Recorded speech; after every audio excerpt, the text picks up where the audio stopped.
Hello बच्चों, मैं Deepak Singh, IIT Kanpur masters student. हमने क्लास 12th का ऑर्गेनिक केमिस्ट्री शुरू किया था। First chapter haloalkanes and haloarenes, उसमें हम लिख लेते हैं haloalkanes and hello arenes.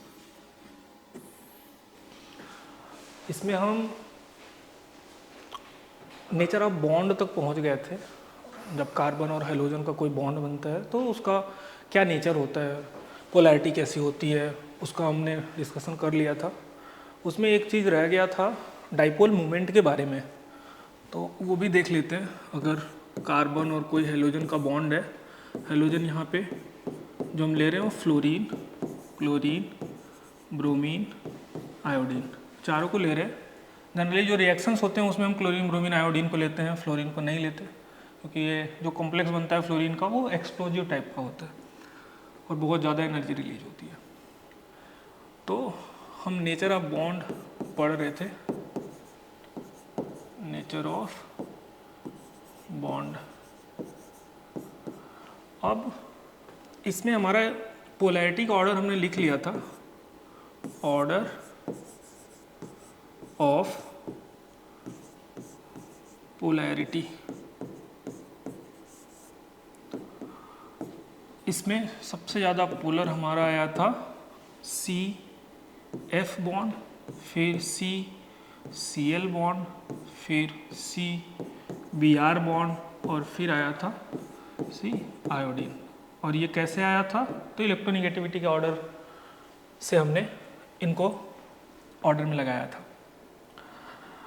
वहाँ पे मैं रह गया था डाइपोल मोमेंट का कॉन्सेप्ट। डाइपोल मोमेंट,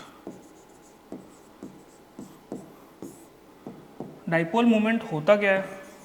तो ये होता है चार्ज, किसी एक एटम पे कितना चार्ज है, चार्ज ऑन मोनोपोल। मोनोपोल हम कह रहे हैं इन दोनों में से कोई एक एटम पे कितना चार्ज है, multiplied by inter nuclear distance. Inter nuclear distance.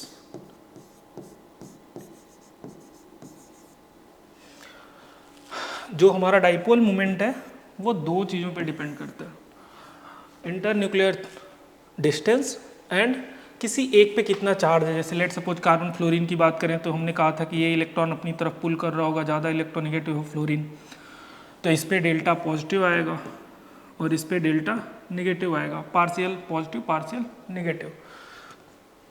तो ये हुआ हमारा जो पार्शियल पॉजिटिव पार्शियल नेगेटिव आ रहा है वो चार्ज है ऑन मोनोपोल। कोई एक दो पोलैरिटी जनरेट हो रही है ना, पॉजिटिव पोल और नेगेटिव पोल, तो वो है चार्ज किसी एक पे। जितना इधर से शिफ्ट होगा, दो चूंकि दोनों बराबर होंगे, केवल इनका साइन अलग होगा।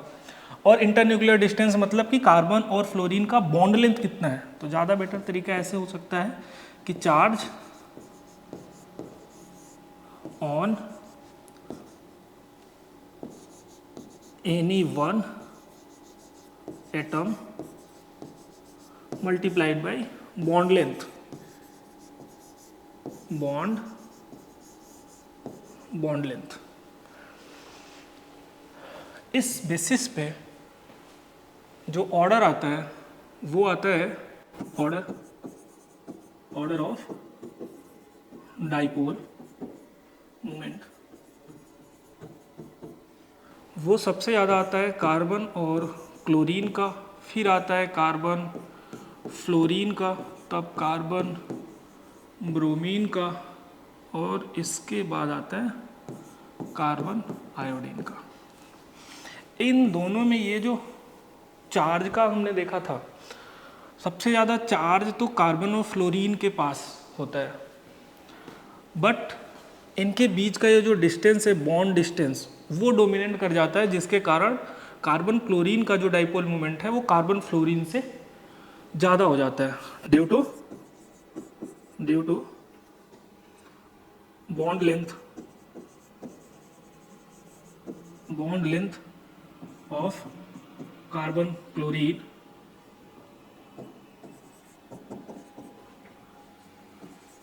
It has greater dipole moment, greater dipole moment than carbon और फ्लोरीन। तो ये इतना कॉन्सेप्ट हमारा रह गया था, तो ये आप नोट कर लेंगे। उसके बाद आज हम शुरू कर रहे हैं preparation of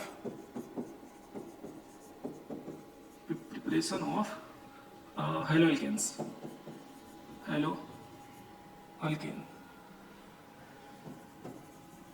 preparation of haloalkanes. Form कैसे किए जाते हैं, मेथड ऑफ प्रिपरेशन क्या होता है। तो कोई भी एक एल्कोहल लें, इसका रिएक्शन अगर थायोनिल क्लोराइड SOCl2 से आप कराते हो तो आपका बनता है RCl और इसके साथ SO2 गैस बनता है, इसके साथ एक HCl भी बनता है। इसके बाद क्योंकि ये हाइड्रोजन था ना, इसलिए HCl भी बनेगा। या एक और मेथड हो सकता है कि अल्कोहल का रिएक्शन आप कराओ रेड फॉस्फोरस के साथ X2। X2 क्या है यहाँ पे, तो X इज ClBr, क्लोरीन या ब्रोमीन कोई भी हो सकता है, आयोडीन भी ले सकते हो। तो यहाँ पे बनता है Ri। इसमें एक चीज जानने के लिए है कि इस रिएक्शन में हम इसकी बात कर रहे हैं, Rx यहाँ पे लिखेंगे तो ज़्यादा बेटर होगा।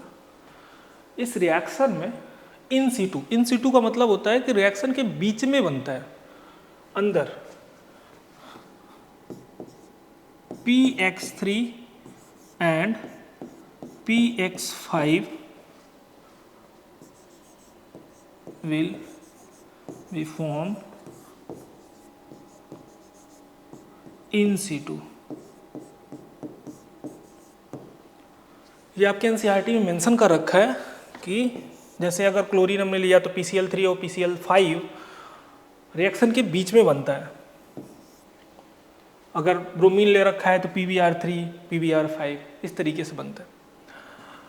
यहाँ पे ये हमने क्यों लिखा है, ये रिएक्शन के बीच में बन रहा है, इसका मतलब ये है कि अगर हम इसका डायरेक्ट रिएक्शन कराएं PCl3 का, तब भी हमें हेलो एल्केन्स मिल जाएगा। मतलब अगर हम ROH का रिएक्शन PCl3 से कराएं तब भी हमें यहाँ पे RCl मिलेगा, और ROH एल्कोहल कोई भी हो और इसका PCl5 से कराएं तब भी हमें RCl मिलेगा। यहाँ पे Cl को अगर हम स्पेसिफिक ना लिख के X लिखेंगे तब भी चलेगा, PX3 या PX5, तो RX वहाँ पे लिखा जाएगा। इसके बाद एक और हो सकता है कि ROH इसका रिएक्शन NaBr के साथ H2SO4 के प्रेजेंस में, यानी स्लाइटली एसिडिक मीडियम में हम कराते हैं, और इसमें भी हमें हमने Br लिया है तो यहाँ पे Br मिलेगा, NaCl लेंगे तो RCl मिलेगा। तो ये सभी हेलो एल्केन्स बन रहे हैं। इनके साथ बाई प्रोडक्ट और क्या क्या हो सकता है, तो ये होता है जब हम PCl3 लेते हैं तो यहाँ बनता है H3PO3 और यहाँ पे बनता है इसके साथ POCl3। ये याद रखेंगे क्योंकि कॉम्पिटिटिव एग्जाम में हमसे इन बाई प्रोडक्ट के बारे में भी पूछ लेता है, तो ये याद होना चाहिए। दोनों में अलग अलग बाई प्रोडक्ट बनते हैं। इसके साथ यानी HSO4 और H2O। एक चीज़ और जानने के लिए है, एक और रिएक्शन है। अगर हम कोई भी अल्कोहल लेते हैं और अल्कोहल का रिएक्शन कराते हैं,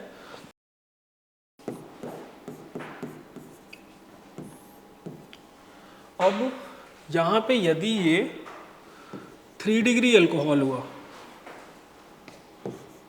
ये अगर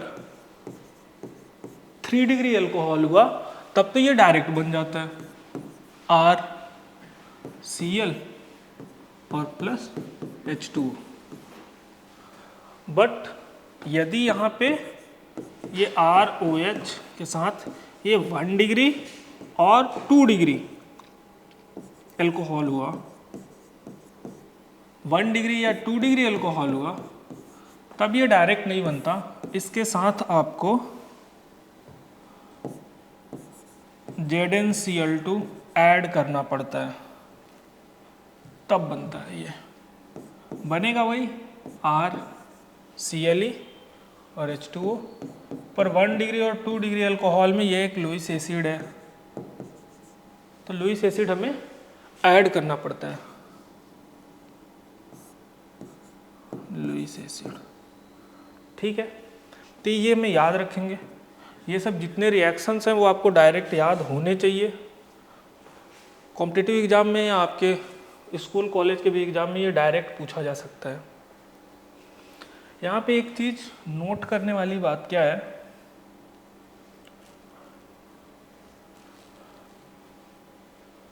नोट और बहुत ज़रूरी है,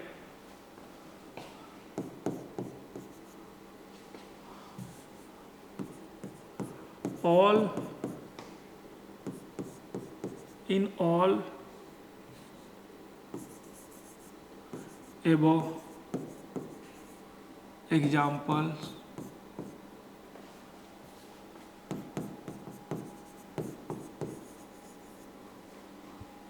in all above examples are alkyl group है। ये याद रखना है, R कभी भी कोई भी अराइल ग्रुप नहीं हो सकता। R is not equal to कोई भी अराइल ग्रुप, ये अच्छे से याद रखना है।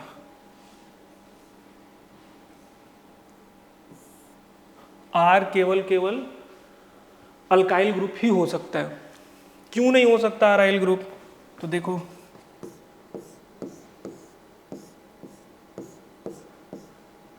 ये बेंजीन रिंग है और बेंजीन रिंग से OH जुड़ा है, तो ये हमारा फिनॉल है।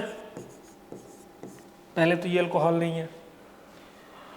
इस OH के बेंजीन रिंग के OH के साथ ये रेजोनेंस में होता है, यानी ये ऐसे इसका रेजोनेटिंग स्ट्रक्चर बनता है। तो यहाँ पे negative charge, double bond O positive और ये ऐसे। तो यहाँ से क्या पता चल रहा कि इस सिंगल बॉन्ड, ये जो सिंगल बॉन्ड है कार्बन और ऑक्सीजन के बीच में, ये प्योर सिंगल नहीं है, इसके साथ ये पार्शियल पॉजिटिव चार्ज आ रहा है, और sorry partial double bond character, ये पार्शियल डबल बॉन्ड कैरेक्टर आ रहा, जिसके कारण इसके पीछे वाले में जो यहाँ पे Cl आके इसको रिप्लेस कर रहा था और इस बॉन्ड को तोड़ रहा था, वो बॉन्ड नहीं टूटने वाला। ये याद रखना है।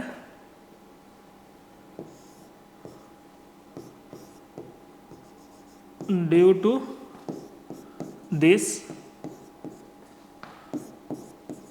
Partial double bond character, double bond character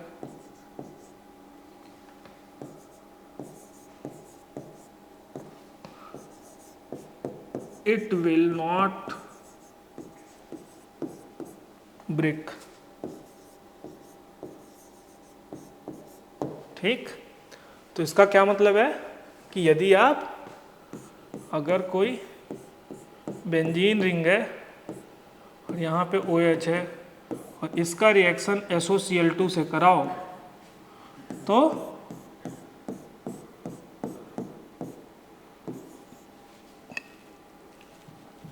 ये फॉर्म नहीं होगा, नॉट फॉर्म। ठीक, तो ये याद रखेंगे। क्यों नहीं हो रहा? तो पार्शियल डबल बॉन्ड कैरेक्टर के कारण नहीं हो रहा। एक चीज और देखा आपने, यहां पे हमने जितना करा रखा है, जैसे यहां पे हमने ले रखा था हैलोजन के साथ, ये यहाँ पे X जो है वो क्लोरीन ब्रोमीन आयोडीन है, इसके साथ फ्लोरीन नहीं है, और ये शायद ये आयोडीन भी नहीं होता, ये बस दो ही होते हैं, बस ये दोनों है। अब यदि हमें फ्लोरीन का कंपाउंड चाहिए या आयोडीन का कंपाउंड चाहिए, फिर उनके लिए क्या करना पड़ेगा? तो उनके लिए हमें इन्हें बना के और एक्सचेंज रिएक्शन कराना पड़ता है। तो हम चलेंगे अब हैलोजन एक्सचेंज रिएक्शन। उससे पहले थोड़ा सा ऑर्डर लिख लेते हैं, order of alcohol which form haloalkane. Haloalkane क्या होगा? 3 डिग्री एल्कोहल सबसे तेजी से रिएक्शन देगा, उसके बाद 2 डिग्री एल्कोहल, और तब आएगा 1 डिग्री एल्कोहल। तो ये भी याद रखेंगे। हमसे ये भी पूछा जाता है कि जब हम कोई रिएक्शन करा रहे हैं, जैसे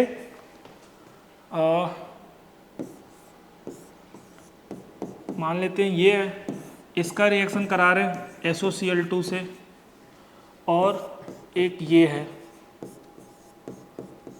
इसका रिएक्शन हम करा रहे हैं SOCl2 से, तो ये बनेगा यहाँ पे Cl और इधर से ये भी बनेगा। अब हमसे पूछा जाए कि कौन सा फास्ट होगा, तो ये हमारा फास्ट है, क्योंकि ये 3 डिग्री है, ये 1 डिग्री है, इसलिए ये होगा फास्टर। ठीक, तो ये याद रखेंगे। क्यों? क्योंकि 3 डिग्री फास्ट हैलोजन फॉर्म करता है हैलोएल्केन, जबकि 1 डिग्री फॉर्म करता है पर स्लोली करता है। अल्कीन से कैसे हैलोएल्केन फॉर्म करते हैं? Preparation of haloalkane from alkyne. Alkyne से कैसे फॉर्म करते हैं? तो पहला है आपका कोई भी, लेट सपोज CH3 CH और CH2, कुछ इस तरीके से हमें दे रखा है। ये हमारा एक अल्कीन दे रखा है, इसका नाम क्या होगा? तो कल मैंने आपको बताया था, इधर से हम गिनती करेंगे क्योंकि डबल बॉन्ड पहले है, तो 1 2 3, 1 पे अल्कीन है तो 1 प्रोप 1 इन या प्रोपीन भी बोलते हैं। इसका रिएक्शन अगर HBr से कराया जाए, अब HBr या HCl कोई भी ले सकते हैं, तो ये देखेंगे, इसकी देखो 2 पॉसिबिलिटीज है।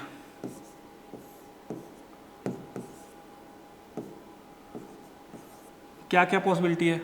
पहली पॉसिबिलिटी ये है कि ये जो बॉन्ड है ये ऐसे टूटे, यानी इन दोनों कार्बन के बीच के बॉन्ड का दोनों इलेक्ट्रॉन इस पे है, अगर तो ये होगा CH3 CH positive CH2 sorry इस पे आया तो निगेटिव, इसके पास से गया, और उसके बाद हाँ, और दूसरी पॉसिबिलिटी क्या है? दूसरी पॉसिबिलिटी हमारा ये हो सकता है कि ये ऐसे टूटे, तब जो बनेगा वो CH3 CH। अब यहाँ से इसके पास वाला भी इलेक्ट्रॉन गया तो इस पे पॉजिटिव आएगा अब की बार, और इस पे निगेटिव। ठीक, HBr को तोड़ोगे तो ये H प्लस है, Br माइनस है। अब ये जो H प्लस है उसको दे दो यहाँ से H प्लस, तो ये हुआ CH3 CH2 पॉजिटिव। ये H प्लस निगेटिव के पास जाएगा, ये निगेटिव इसके पास लेगा। यहाँ पे भी H प्लस दे दो, तो ये निगेटिव अब की बार इस H प्लस को ले लेगा, तो ये बन गया CH3 CH पे पॉजिटिव, और ये CH2 से बन गया CH3। यहाँ पे देखो ये एक कटायन बना है और इधर ये एक कटायन बना है। अब हमें इन दोनों की कटायन की स्टेबिलिटी देखनी है। जो कटायन स्टेबल होगा वही वाला प्रोडक्ट बनेगा, मेजर प्रोडक्ट। देखो आपने 11th में GOC में पढ़ा होगा स्टेबिलिटी ऑफ कार्बोकटायन। कैसे देखते हैं? तो number of stability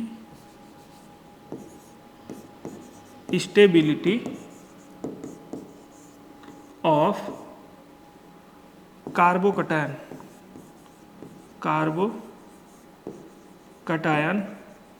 is directly proportional to number of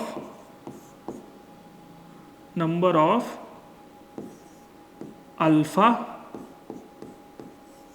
hydrogen।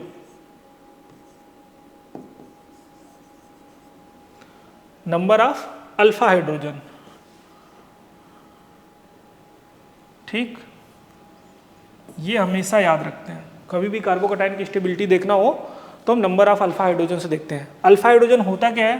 तो अगर ये CH3 है और यहाँ पे CH2 और ये पॉजिटिव है, तो इसके जस्ट बगल में दो जो ये हाइड्रोजन है ना एडजेसेंट कार्बन पे, उन्हें हम कहते हैं अल्फा हाइड्रोजन। तो इसके 3 अल्फा हाइड्रोजन है। ठीक, इसी तरीके से यदि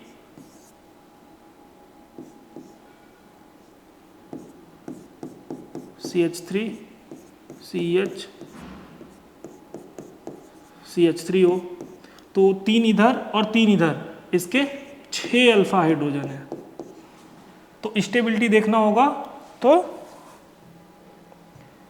हमारा ये ज़्यादा स्टेबल होगा। क्यों? क्योंकि इसके पास 6 अल्फा हाइड्रोजन है और इसके पास 3 अल्फा हाइड्रोजन है। उसमें हम अब अगर हम यहाँ पे देखें तो यहाँ पे भी ये 3 और ये 3 एडजेसेंट कार्बन दोनों है, 6 अल्फा हाइड्रोजन। जिस कार्बन पे कटायन है उसके हाइड्रोजन को हम गिनती में नहीं लेते।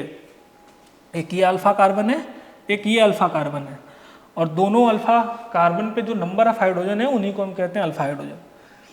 यहाँ पे हैं 6 अल्फा हाइड्रोजन, और यहाँ पे इसके जस्ट बगल में हम देखेंगे ये अल्फा कार्बन, तो ये हैं 2 अल्फा हाइड्रोजन। ठीक, तो ये 6 अल्फा हाइड्रोजन ज़्यादा है तो इसकी स्टेबिलिटी ज़्यादा है। ये हमने क्या लगा रहे हैं? ये क्या है? स्टेबिलिटी।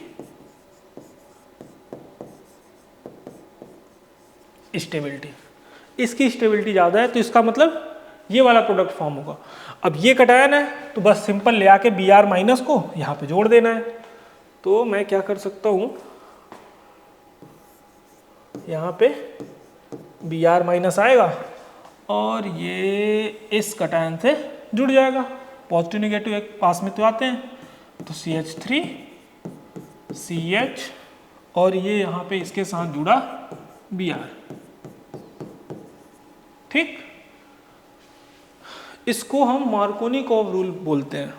जब भी हम कार्बोकटायन की स्टेबिलिटी देख के और प्रोडक्ट डिसाइड करते हैं तो उसे हम कहते हैं मार्कोनी-कॉव रूल। जब भी HBr, HCl ऐसे हमें दे रखे हों उस समय पे मार्कोनी-कॉव रूल ही लगता है और ये मेजर प्रोडक्ट बनता है। ये होगा मेजर प्रोडक्ट। यहीं पे एक चीज और देखना है, अगर हमारा CH3 CH double bond CH2 ये अगर HBr दे रखा है तो ये बना CH3 CH और इस पे Br और ये फिर CH3।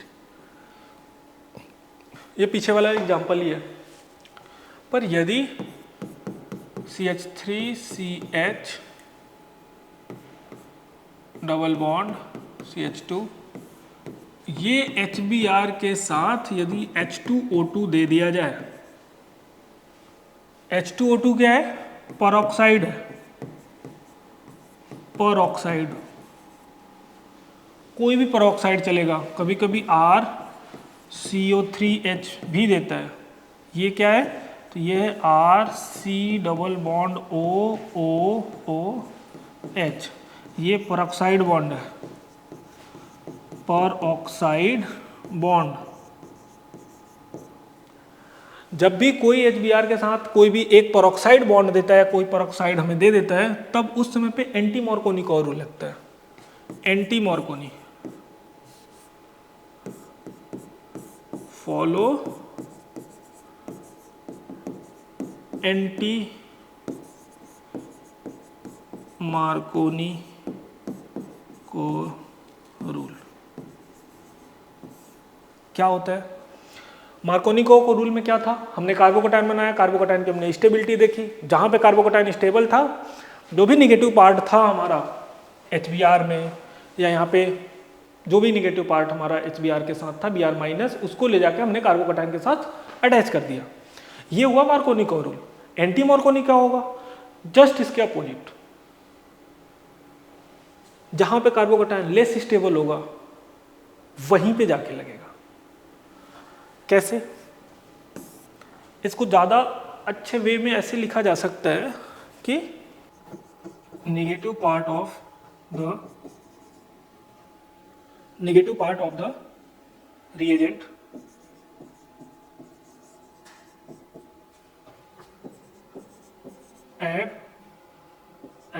added on the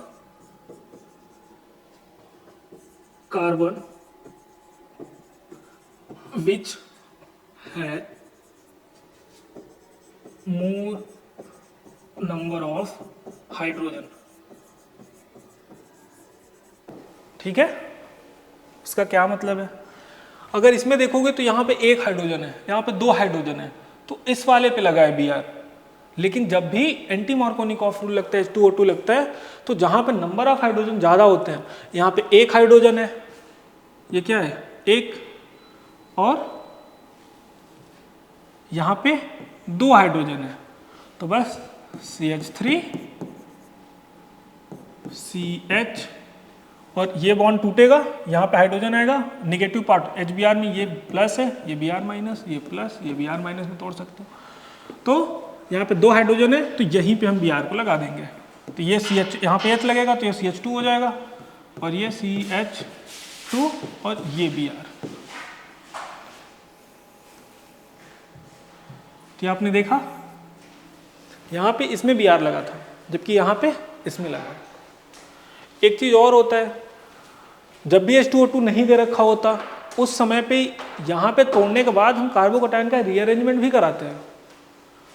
ऐसा इसमें नहीं होता। जब भी परऑक्साइड के साथ हमें दे रखा होता है उसमें ऐसा कुछ नहीं होता कि HBr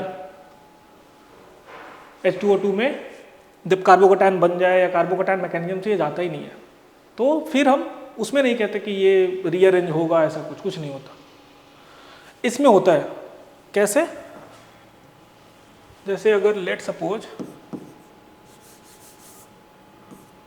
CH3 C CH3, अगर हाइड्रोजन दे रखा है CH2 और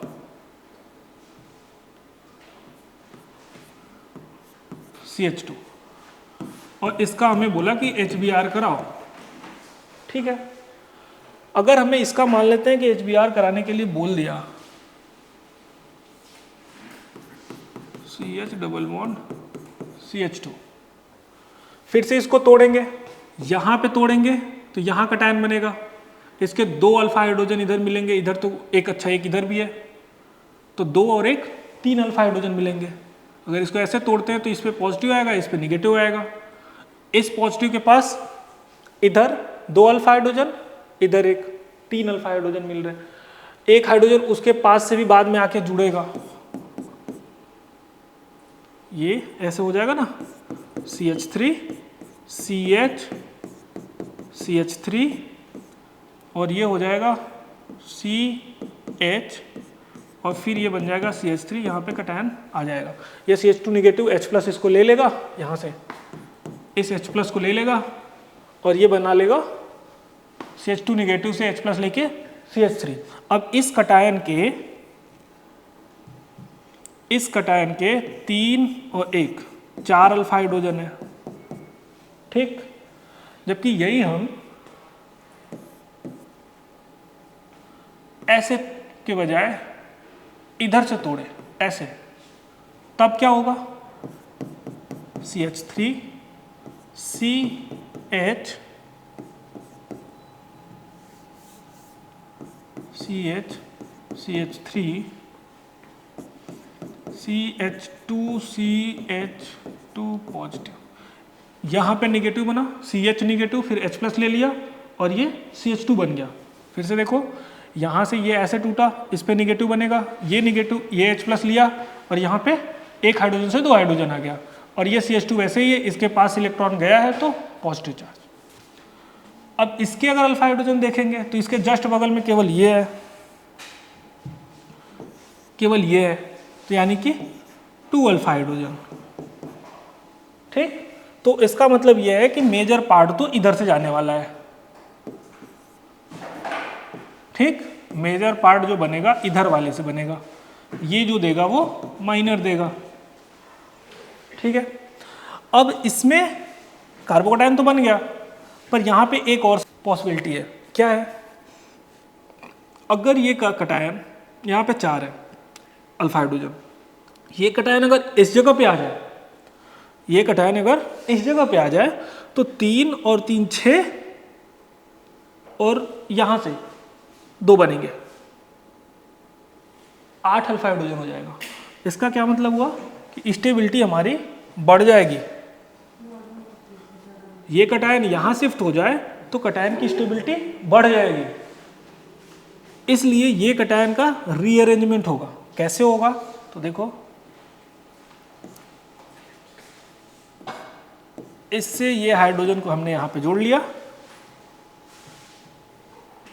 और ये यहाँ जाएगा, इस बॉन्ड के दोनों इलेक्ट्रॉन को लेके जाएगा, क्योंकि यहाँ कटायन है, यहाँ पे बॉन्ड बनाने के लिए इलेक्ट्रॉन नहीं है, तो इस बॉन्ड के हाइड्रोजन अपना इलेक्ट्रॉन भी और इसका इलेक्ट्रॉन भी, दोनों इलेक्ट्रॉन यहाँ लेके जाएगा, और यहाँ लेके जब जाएगा तो इसके बदल इलेक्ट्रॉन भी लेके गया, अपना खुद का इलेक्ट्रॉन भी लेके आया है, तो बॉन्ड तो फॉर्म कर लेगा, पर इसका वाला चला गया तो यहाँ कटायन फॉर्म हो जाएगा। तो क्या मतलब हुआ, ये हमारा बन गया CH3 CH3 CH, और ये हाइड्रोजन यहाँ आ गया तो 2, और ये CH3 और यहाँ से गया है तो प्लस। अब देखेंगे तो कितने, 3 3 6 और 2 8 अल्फा हाइड्रोजन हो जाएंगे। अब कितने हुए, 3 3 और 2, यानी कि 8 अल्फा हाइड्रोजन। यहाँ 4 था, यहाँ 8 हो गया, स्टेबिलिटी हमारी बढ़ गई। अब यहाँ से Br माइनस आएगा और आराम से जुड़ जाएगा उस पर, तो ये बनेगा CH3 C Br CH3 CH2 और CH3, ये हमारा होगा मेजर प्रोडक्ट, मेजर प्रोडक्ट।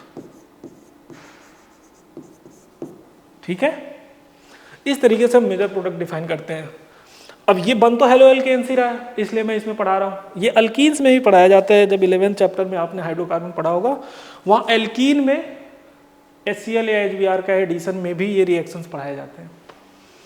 कब शिफ्ट होगा, तो याद रखना ये कार्बोकटायन तभी शिफ्ट होता है जनरली जब अगले स्टेप में कटायन की स्टेबिलिटी बढ़े। अगर कटायन की स्टेबिलिटी यहाँ से यहाँ आने में नहीं बढ़ रही है तो कार्बोकटायन की शिफ्टिंग नहीं होती है। क्या क्या शिफ्ट होता है, तो कभी हाइड्रोजन शिफ्ट होता है, ये क्या हुआ है हाइड्रोजन शिफ्ट, इसको बोलते हैं हाइड्रोजन शिफ्ट। मिथाइल शिफ्ट भी होता है, तो हाइड्रोजन शिफ्ट भी होता है, मिथाइल शिफ्ट भी होता है। दोनों केसेस में स्टेबिलिटी बढ़नी चाहिए। एक मैं आपको मिथाइल शिफ्ट का भी दे देता हूं। लेट सपोज कि कुछ इस तरीके का कंपाउंड दे रखा है CH3 C CH3 CH3 C H double bond CH2। अब आपको पता है ये टूटेगा इधर से ही, क्योंकि कटायन यहाँ जब बनेगा तो हमें 3 अल्फा हाइड्रोजन मिलेंगे। देख लो C CH3 CH3 CH3, यहाँ कटायन बनेगा तो, और ये निगेटिव आएगा जो H+ को ले लेगा और 2 से 3 अल्फा हाइड्रोजन 3 हाइड्रोजन हो जाएंगे। तो इसके 3 अल्फा हाइड्रोजन मिल रहे हैं, जबकि यही हम अगर इधर से तोड़े तो क्या होगा, यहाँ निगेटिव बनेगा और फिर CH3 CH3 CH3, और ये जो निगेटिव बनेगा वो H+ लेके यहाँ पे 2 हो जाएगा, और ये बाकी जो CH2 है यहाँ कटायन बन गया। ये हम कह सकते हैं कि ये पाथ, अगर ये 2 है और ये पाथ 1 है, तो ये पाथ 1 से बना है और ये हम पाथ 2 से जा रहे हैं। ठीक है, तो यहाँ निगेटिव बनेगा, वो निगेटिव H+ ले लिया, CH2 बन गया, इसके पास से गया इलेक्ट्रॉन तो यहाँ पे कटायन बन गया। अभी इसकी देखेंगे तो हमारे पास कितने हैं, इसका अल्फा हाइड्रोजन ये है और ये अल्फा कार्बन, ये अल्फा कार्बन पे 2 हाइड्रोजन है और ये 2 अल्फा हाइड्रोजन है, 2 अल्फा हाइड्रोजन। यहाँ पे हमारे पास कितने अल्फा हाइड्रोजन थे, 3, यहाँ कितने हैं 2। यहाँ पे 3 क्यों थे, इसके जस्ट बगल में ये कार्बन पे 3, इधर वाले पे कोई अल्फा हाइड्रोजन, इस पे कोई हाइड्रोजन तो नहीं, ये तो कार्बन कार्बन से अटैच है, तो इसलिए इस पे तो कोई हाइड्रोजन नहीं है, तो केवल 3 अल्फा हाइड्रोजन है।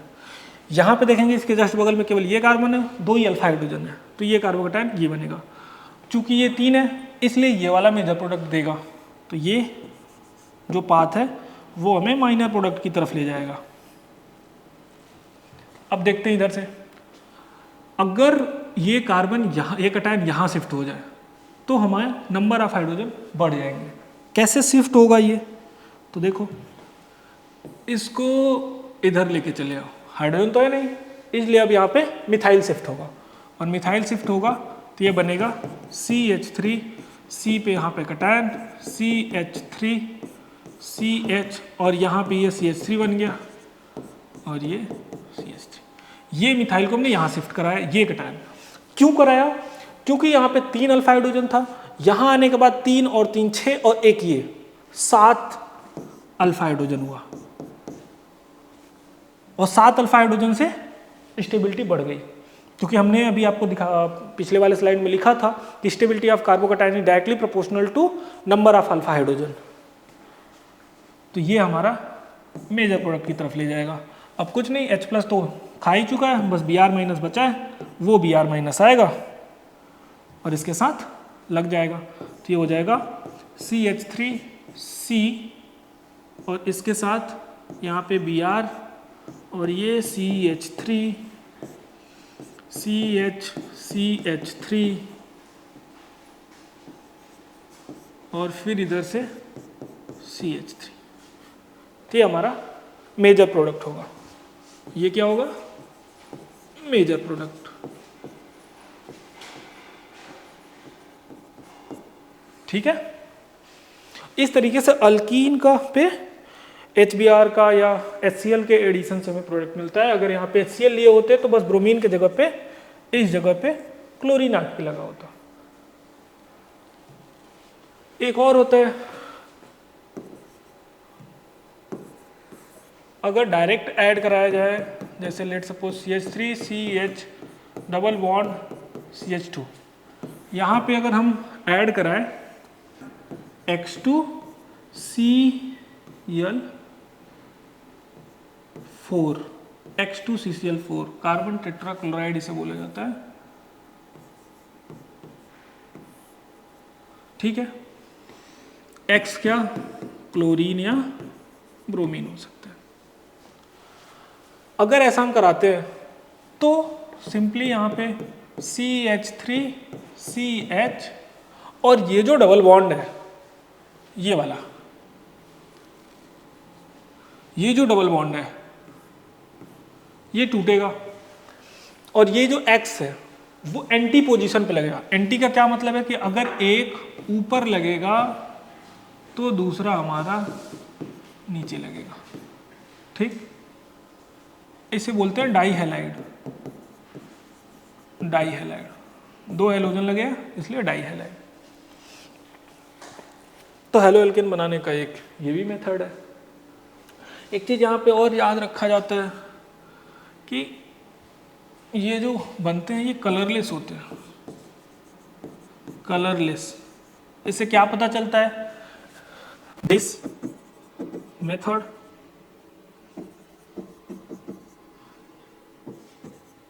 is used in detection of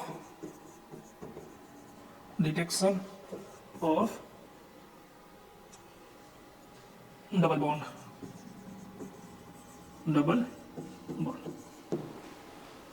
कहीं पे हमारा जो कंपाउंड है जो हमें दिया गया है वो अनसैचुरेटेड है कि नहीं। जब भी अल्कीन होता है, डबल बॉन्ड मल्टीपल बॉन्ड होता है तो उसे हम अनसैचुरेटेड कंपाउंड कहते हैं। तो इस मल्टीपल बॉन्ड के प्रेजेंस को पता करने के लिए हम इसका यूज करते हैं। क्यों? क्योंकि जो ब्रोमीन, लेट सपोज अगर हम यहाँ पे X2 की जगह पे Br2 कर दें तो ये होता है ब्राउन कलर का। क्या होगा? Brown colour.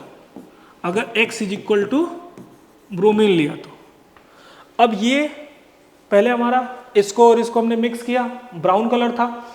जैसे ये रिएक्ट किया, अगर डबल बॉन्ड होगा तो ये डबल बॉन्ड टूट गया, X मतलब यहाँ पे Br और यहाँ पे Br जुड़ गया और ये हो गया कलरलेस। इससे हमें पता चल गया कि हमारा जो कंपाउंड है उसमें मल्टीपल बॉन्ड प्रेजेंट है, अल्कीन एक प्रेजेंट है, तो ये कंपाउंड अनसैचुरेटेड है। इसको अनसैचुरेशन को पता करने के लिए ये वाला रिएक्शन कराया जाता है। इसके जगह पे ब्रोमीन वाटर भी यूज किया जाता है, वो भी याद रख सकते हो। Bromine water, bromine plus water, ये भी ऐड किया यूज किया जाता है। ब्रोमीन वाटर जब हम यूज करते हैं, जो ब्रोमीन होता है वो फिर से ब्राउन कलर का होता है और फिर से जब वो ऐड होता है तो कलरलेस कर देता है। उससे हमें पता चल जाता है कि हमारा कंपाउंड अनसैचुरेटेड है। ठीक है, ये हमारे कुछ मेथड थे प्रिपरेशन के, डायरेक्ट मेथड थे जैसे बनता है। पर इसमें आपने देखा कि आयोडीन और फ्लोरीन की चर्चा नहीं हुई, हम केवल क्लोरीन और ब्रोमीन की करते रह गए। वो कैसे फॉर्म होंगे? तो वो फॉर्म होता है हैलोजन एक्सचेंज रिएक्शन से। कैसे होंगे? हैलोजन एक्सचेंज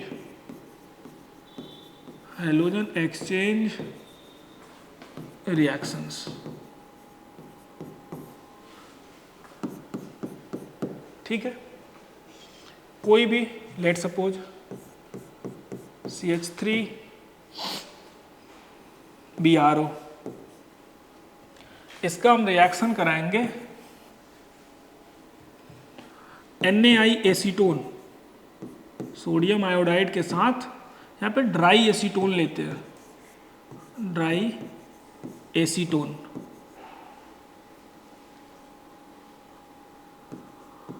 ड्राई एसीटोन लेते हैं, ये I माइनस Br माइनस को रिप्लेस कर देता है, इसीलिए इसे हम एक्सचेंज रिएक्शन बोलते हैं। तो ये हो जाएगा CH3I, ठीक है, और बगल में बन जाएगा यहाँ पे NaBr, ठीक। कोई भी यहाँ पे Br हो या CH3, अगर हमने Cl ले रखा है तो उस केस में भी यही यूज करेंगे और ये बन जाएगा CH3I और यहाँ पे NaCl। जब भी ऐसा यूज किया जाता है तो हम इसको बोलते हैं हैलोजन एक्सचेंज रिएक्शन, क्योंकि हैलोजन आपस में एक्सचेंज हो रहे हैं। क्लोरीन से आयोडीन एक्सचेंज हो गया, ब्रोमीन से आयोडीन एक्सचेंज हो गया, इसलिए इन्हें हम बोलते हैं एक्सचेंज रिएक्शन। फ्लोरीन के लिए क्या यूज किया जाता है? तो फ्लोरीन के लिए यूज करते हैं हम, उनको हम बोलते हैं, अच्छा इसका एक नाम भी है, इसका नाम है फिंकलस्टीन रिएक्शन,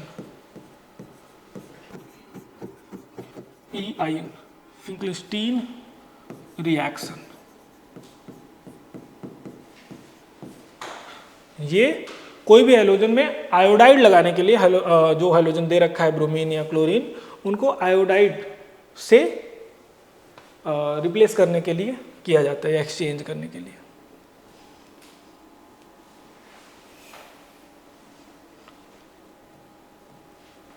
उसके बाद दूसरा होता है स्वार्ज रिएक्शन। स्वार्ज रिएक्शन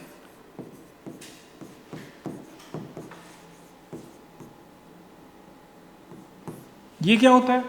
तो ये होता है फ्लोरीन को एक्सचेंज कराने के लिए। जैसे लेट सपोज CH3Br दे रखा है और यहाँ पे कोई भी एक हम यूज कर सकते हैं AgFCOF2 और लगा देते हैं, कोबाल्ट का है COF2 या S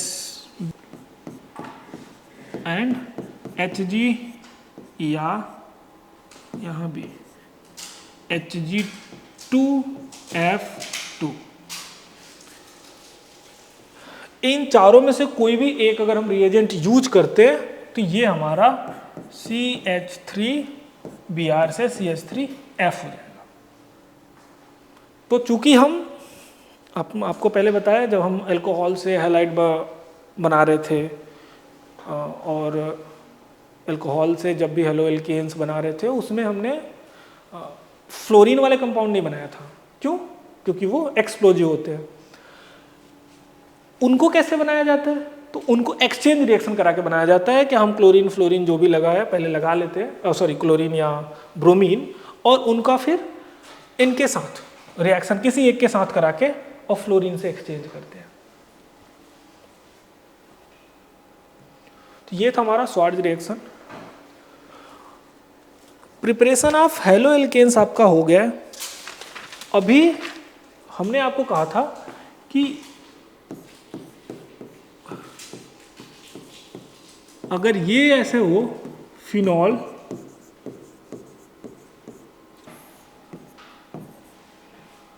SOCl2 करा है तो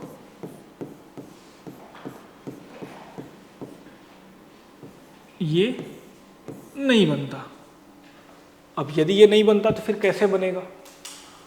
तो उसके लिए दूसरे मेथड होते हैं। इससे बेसिस पे मुझे एक याद आया, एक जेईई मेंस का क्वेश्चन था, मुझे एग्जैक्ट रिएक्टेंट नहीं याद, पर वो कुछ ऐसे करके दे रखा था। यहाँ पे एल्कोहल, एल्कोहल, इधर एल्कोहल, इधर एल्कोहल और इधर एल्कोहल, ऐसे करके दे रखा था मान लो, और हमसे कहा कि इसका SOCl2 कराओ। ये जेईई मेंस का था और कुछ नहीं करना था, केवल कहाँ कहाँ पे क्लोरीन लगेगा यही हमें बताना था उसमें। और अगर आप देख रहे होगे तो ये सब अल्काइल ग्रुप के साथ, ये CH2 है, इसके साथ अल्काइल ग्रुप के साथ जुड़ा है, ये यहाँ पे अल्काइल ग्रुप के साथ जुड़ा है, ये यहाँ पे अल्काइल, पर ये फिनाइल ग्रुप के साथ जुड़ा है। बेंजीन को फिनाइल भी बोलते हैं, तो फिनाइल ग्रुप के साथ जुड़ा है। और इसका जो लोन पेयर है वो डबल बॉन्ड बनाएगा, रेजोनेंस में पार्टिसिपेट कर रहा। तो जब हमारा जो प्रोडक्ट बनेगा वो इस पोजीशन पे OH जैसे है वैसे ही रहेगा, वो चेंज नहीं होगा। और बाकी ये आपका OHCl हो जाएगा और इधर का OH भी Cl हो जाएगा, और एक यहाँ पे जो लगा है ये भी Cl हो जाएगा। तो ये आपको ध्यान रखना है। कभी भी OH अगर बेंजीन रिंग से जुड़ा है रेजोनेंस में, अराइल, हमने कहा था कि जितने वहाँ पे हैं R जो होगा अल्काइल होगा, और वो अल्काइल अल्कोहल है। ये यहाँ पे अल्काइल नहीं है, ये एक अराइल ग्रुप है, एरोमेटिक कंपाउंड है। इसके साथ जब OH जुड़ा है तो ये चेंज नहीं होगा, तो ये आपको याद रखना है। तो ये बनेगा फिर कैसे? जब भी बेंजीन रिंग में अगर हमें क्लोरीन, ब्रोमीन, आयोडीन ऐसा कुछ लगाना हुआ, तो उसके लिए हम क्या करेंगे?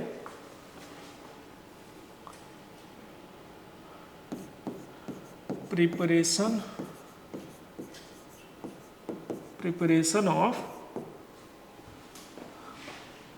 अराइल हैलाइड, अराइल हैलाइड कैसे फॉर्म होंगे? तो लेट सपोज कि ये यहाँ पे CH3 ग्रुप लगा है, टोलुइन है। इसमें लगाने के लिए ये Cl2 है, और इसके साथ हमें दे रखा है कोई भी लुईस एसिड। असल में हम आयरन यूज करते हैं, डार्क मतलब अंधेरे में कराया जाएगा।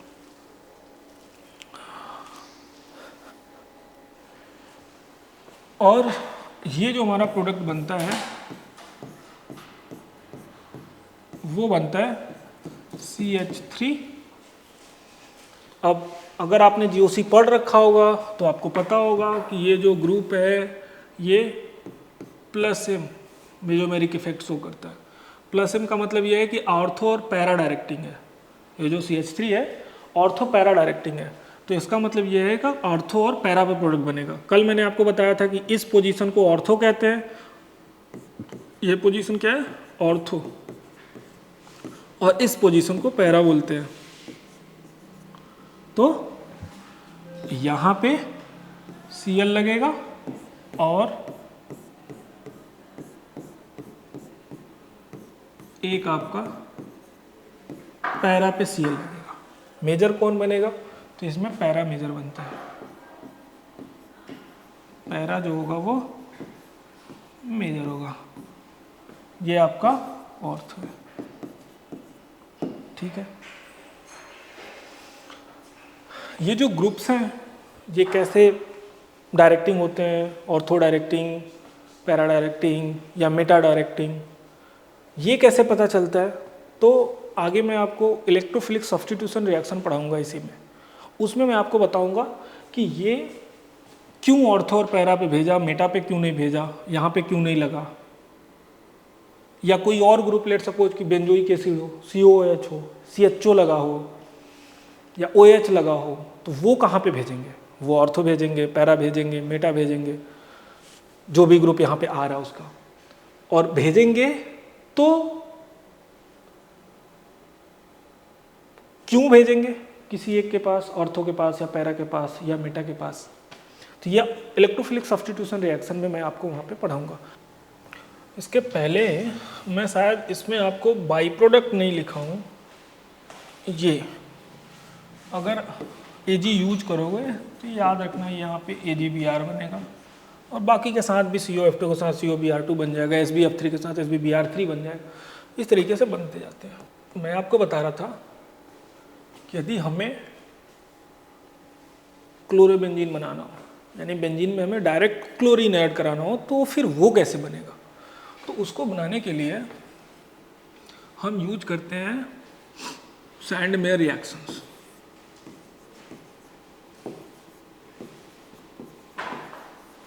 सैंडमेयर रिएक्शन ये बहुत इंपॉर्टेंट है, बहुत बार बहुत जगह पूछा जाता है। क्या होता है? तो वो होता ये है कि हम एनिलीन लेते हैं, इसको एनिलीन बोलते हैं। क्या है ये? एनिलीन। और इस एनिलीन का हम रिएक्शन कराते हैं NaNO2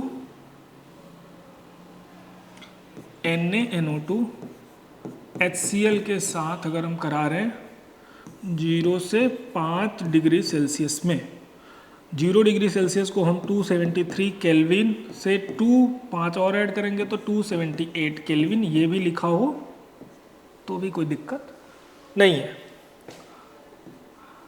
NaNO2 को कभी कभी ऐसे भी लिखा रहता है HNO2। जो HCl और NaNO2 हैं ये मिलके हमें देते हैं HNO2 HNO2। और उसके साथ अगर 0 से 5 डिग्री सेल्सियस लिखा हो तब भी उसका मतलब यही है। जो NaNO2 है ये NaCl और HNO2 बना लेते हैं। तो इसके साथ ये बनाते हैं डाइओजेनियम सॉल्ट। क्या? डाइओजेनियम सॉल्ट N2+ Cl-। जो NH2 ग्रुप है वो हमारा बन जाता है N2+ और Cl-। इसको बोला जाता है डाई एजोनियम क्लोराइड। अगर ब्रोमीन लगा होगा तो इसे हम ब्रोमाइड बोलेंगे, क्लोरीन लगा है इसलिए हमें इसे क्लोराइड बोल रहे हैं।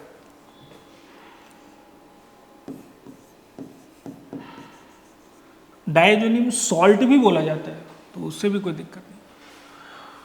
अब इसके रिएक्शंस होते हैं कई, वो आपको याद रखना है।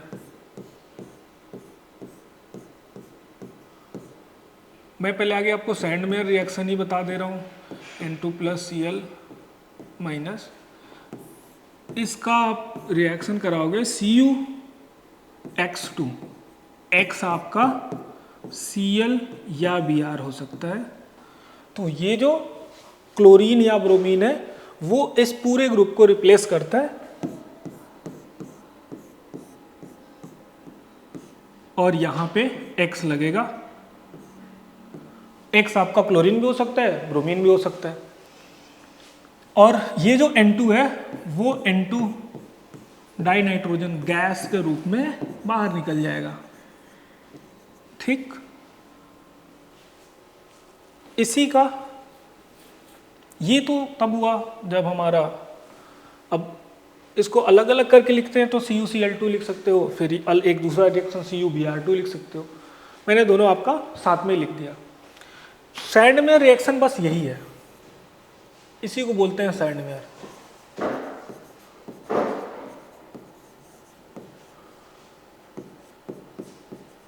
ठीक है, उसके बाद अगर आयोडीन लगाना हुआ तो फिर उसमें हमें कॉपर का जरूरत नहीं है। N2+ Cl-। इसका सिंपल पोटेशियम आयोडाइड Ki के साथ रिएक्शन कराओगे ये सीधे सीधे बन जाएगा, यहाँ पे आयोडीन लग जाएगा। ठीक,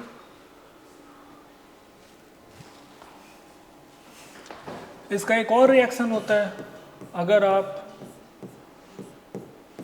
N2+ और Cl-, ये डाइओजेनियम सॉल्ट का रिएक्शन वाटर के साथ करा दो। कभी कभी वॉर में H2O भी लिखा होता है या वाटर वेपर भी लिखा होता है, तो वो सब एक ही है, वाटर वेपर। तो ये बन जाता है फिनॉल, यहाँ पे लग जाता है OH। और एक और है, इसका रिएक्शन यदि आप H3PO3 के साथ करा दो, ठीक, तो ये आपका बना लेता है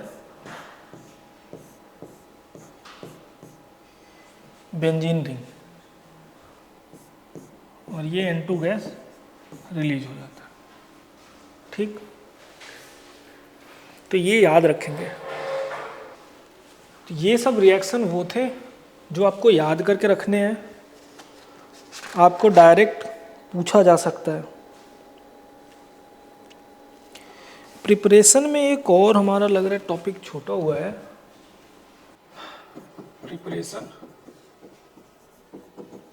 प्रिपरेशन ऑफ हेलो एल्केन में एक टॉपिक और छूटा है।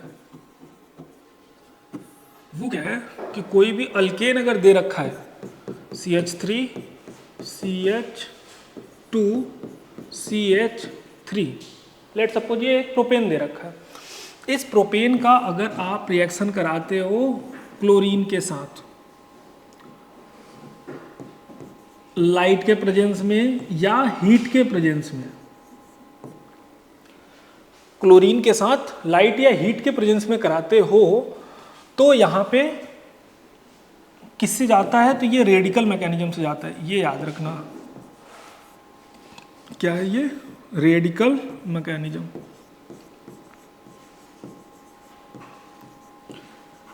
रेडिकल मैकेनिज्म का क्या मतलब होता है कि यदि मान लेते हैं कि ये CH3 है और इससे एक हाइड्रोजन जुड़ा है और इसका अगर हेट्रोलिटिक क्लीवेज हो, हेट्रोलिटिक क्लीवेज का क्या मतलब है कि दोनों इस बॉन्ड के दोनों इलेक्ट्रॉन किसी एक एटम पे शिफ्ट हो, उसे हम कहते हैं हेट्रोलिटिक क्लीवेज। पर यदि ये दोनों आपस में कहें आप अपना रखो हम अपना रखते हैं, उसको हम कहते हैं होमोलिटिक क्लीवेज। इसको क्या कहते हैं? Homolytic cleavage. होमोलिटिक क्लीवेज तो ये बनाता है H radical plus CH3 radical. और यदि हेट्रोलिटिक क्लीवेज हो, हेट्रोलिटिक क्लीवेज हो, लेट सपोज कि यहाँ पे CH3 के साथ यहाँ पे Cl हो, चूँकि Cl ज़्यादा इलेक्ट्रोनेगेटिव है तो ये दोनों इलेक्ट्रॉन को लेके चला जाएगा, तो ये बना लेगा Cl minus plus CH3 positive. Positive क्यों आया? इसका वाला इलेक्ट्रॉन इसके पास चला गया तो एक इलेक्ट्रॉन एक्स्ट्रा हो गया, तो इसलिए Cl नेगेटिव। इसके पास से गया है, एक इलेक्ट्रॉन चला गया तो पॉजिटिव, CH3 पे आ गया पॉजिटिव। इसको बोलते हैं हेट्रोलिटिक क्लीवेज और ऊपर वाले को बोलते हैं होमोलिटिक क्लीवेज। तो ये रेडिकल फॉर्म होते हैं और ये कहते हैं इसे वो कार्बोकैटायन है, कार्बेनायन मैकेनिज्म से जैसे भी जाता है रिएक्शन। कार्बोकैटायन से भी कुछ रिएक्शन जाते हैं, कुछ कार्बेनायन से भी जाते हैं, पर ये रेडिकल मैकेनिज्म से जाते हैं।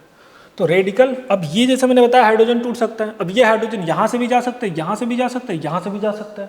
तो हमारे कितने प्रोडक्ट फॉर्म होंगे? एक बार अगर यहाँ से गया तो बनेगा ये एक हाइड्रोजन गया तो यहाँ से CH2 निकला, सॉरी एक हाइड्रोजन निकला और यहाँ पे लगा Cl और बाकी ये CH2 CH3। एक यहाँ से गया तब क्या होगा? ये CH3 ऐसे ही रहेगा और इस CH2 के पास से गया तो CH, एक हाइड्रोजन यहाँ से चला गया और यहाँ पे आया क्लोरीन और ये फिर CH3। एक यहाँ से भी हो सकता है तो CH3 CH2 और ये फिर से यहाँ पे CH2, एक हाइड्रोजन यहाँ का चला गया और यहाँ क्लोरीन। 3 प्रोडक्ट फॉर्म हो सकते हैं। पर अगर आप ध्यान से देखोगे तो ये और ये इधर से नंबरिंग करोगे तो 1 2 3, इसका क्या नाम है? 1 क्लोरो और 3 कार्बन है तो प्रोपेन। और इसमें जिधर सब्स्टिट्यूट होता है उधर से ही होता है नंबरिंग, तो 1 2 3, तो यहां भी ये भी होगा 1 क्लोरो प्रोपेन। इससे क्या पता चल रहा कि ये और ये सेमी प्रोडक्ट है, और दोनों अगर सेम प्रोडक्ट है तो इसका मतलब ये कि हमें ये दोनों सेम है तो हमें 2 प्रोडक्ट मिलेगा। नंबर ऑफ प्रोडक्ट कितने होंगे? 2।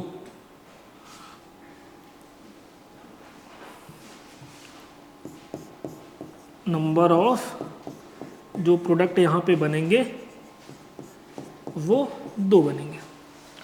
याद रखते हैं यहाँ पे ये तो मोनोक्लोरिनेशन हमने कराया है, बाकी जो हाइड्रोजन है वो निकल के यहाँ पे बाई ट्राई टेट्रा या पॉलीक्लोरिनेशन भी होता है, तो हम वो सब अकाउंट में नहीं लेते। हमसे जो क्वेश्चन पूछा जाता है ज़्यादातर कॉम्पिटिटिव एग्जाम जेई नीट में या आपके बोर्ड में, तो मोनोक्लोरिनेशन से ही रिलेटेड पूछे जाते हैं। 1-2 क्वेश्चन मैं आपको और दिखा रहा हूँ। CH3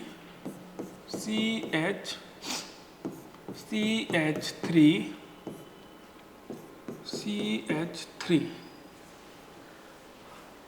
और इसका हमें कहा गया कि हमने Cl2H कराया और हमने कह दिया क्वेश्चन है काउंट नंबर ऑफ मोनोक्लोरिनेटेड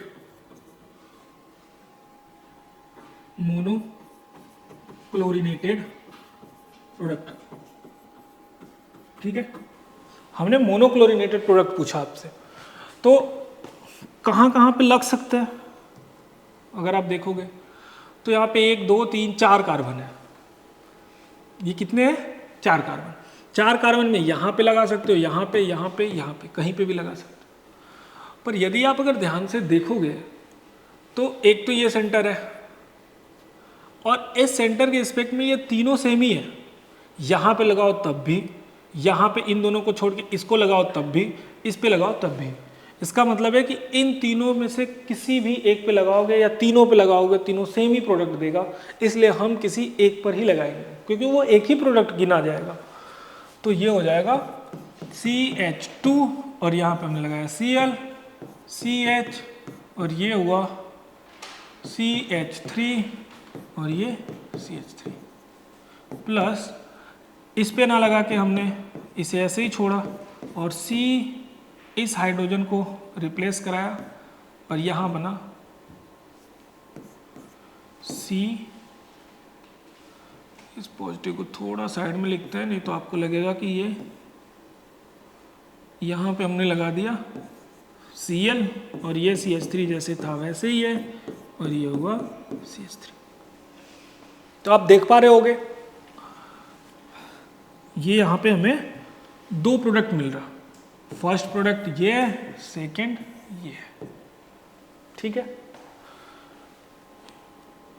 अगर आप इनमें फिर से अगर मान लो अगर हम देख लें, आपको दिखाएं तो CH3 CH3 और इस पे लगाऊं मैं CH2 Cl। तो अगर आप देखोगे तो ये एक CH2 Cl लगा है, इधर CH2 Cl लगा है, CH के साथ 2 CH3 लगा है, इधर CH के साथ 2 CH3 लगा है। तो ये और ये दोनों प्रोडक्ट सेम है। ये क्या है? सेम प्रोडक्ट है। इसी तरीके से अगर यहाँ पे लगाते हो तब भी ये दोनों CH3 उस समय पे रहेंगे तो सेम प्रोडक्ट हो जाएगा। तो इसका मतलब नंबर ऑफ प्रोडक्ट हमें कितने मिलेंगे? नंबर ऑफ प्रोडक्ट जो होगा वो 2 होगा। ठीक, तो इस तरीके से मोनोक्लोरिनेटेड या डाइक्लोरिनेटेड प्रोडक्ट गिने जाते हैं। तो ये हमने आपको मोनोक्लोरिनेटेड का दिया एग्जांपल। ज़्यादातर मोनोक्लोरिनेटेड ही पूछा जाता है। मान लेते हैं कुछ ऐसे दे रखा है और इसको बोला कि Cl2H कराइए। ठीक है, अब हमारे पास कितने हो सकते हैं? तो एक सेंटर ये हो सकता है, एक सेंटर ये हो सकता है, एक ये हो सकता है और यहाँ से ये और ये दोनों सेम है। इस सेंटर से इधर जाओ या इधर जाओ तो इन दोनों में से किसी एक पे लगा सकते हैं। दोनों पे लगाएंगे तो दोनों सेम प्रोडक्ट देगा। तो यदि हम प्रोडक्ट यहाँ पे लिखने जाएंगे तो एक तो ये हो सकता है कि